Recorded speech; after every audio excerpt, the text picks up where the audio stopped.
PS4 and Xbox One haven't even launched, and boy, is this latest chapter in the console wars gearing up to be an epic one.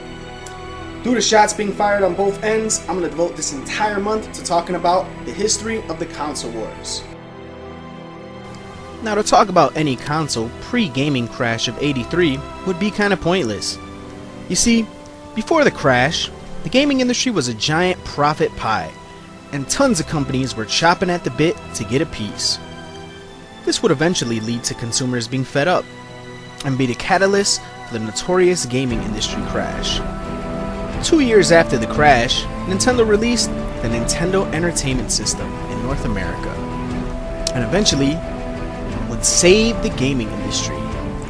Nintendo seemed to have done everything right, and no other company desired to contest the new golden standard set by Nintendo. All except one. Sega released the Master System less than a year after Nintendo. Although an awesome system in its own right, Sega couldn't put a dent into Nintendo's industry dominance. However, due to the system's popularity and success in places like Australia and Brazil, that was more than enough for Sega to give it a second try. The stage was set, and Sega was primed to go head-to-head with the then dominant Nintendo. And in 1989, they did exactly that with the release of the Sega Genesis.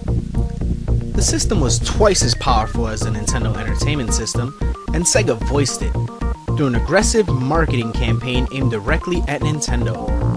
The system saw a huge success right at launch, and was the first real time the industry saw a next generation system. From 1989 to 1991, it appeared gaming had a new champion. But Nintendo wouldn't take this laying down, and what would happen next would change the gaming industry forever. In 1991, Nintendo released the Super Nintendo, or SNES for short. The SNES was a 16-bit system, just like the Genesis, with a twist. You see, coupled outside the SNES's hardware lay dormant a processing juggernaut known as the Super FX chip. However, at launch, companies would be unaware of how to utilize the processing power of the system fully, so for a while, it was all systems go. Both companies released smash hit after smash hit, each trying to gain the upper hand over the other. By 1994, developers figured out how to utilize the SNES Super FX chip. In a panic, Sega tried to boost the power of the Genesis with failed add-ons like the Sega CD and 32X, none of which caught on.